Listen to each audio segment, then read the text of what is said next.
Мен Бақтараз Бейсекбаев атындағы мектеп гимназиясының 4-ші А сынып оқушысы Ильясұлы Арслан.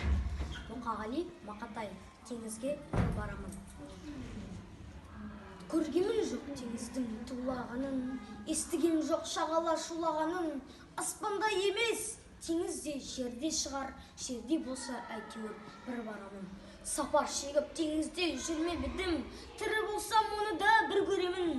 9 балыма, білмеймін, 90 балыма көрсем деймін керемет дүрбелеңін. Тулап, ақыры тербетіле, өзі риза өзінің келбетіне. Моқ-момақан мүлдіреп жатыр ол да, мүләйімсіп иегін жерге тіреп. Тірі болсам теңізге барып көрем, ойнап көрсін мен егі шабытыммен. Ізсіз, тоссыз жоғалған кемелердің кегін, құнын теңізден алып берем. Тірі болсам теңізге бір барамын, жұрт барып жүр, мен неге құр қаламын. Дауыл менен толқынның арпалысып, көрсем екен толының тулағанын.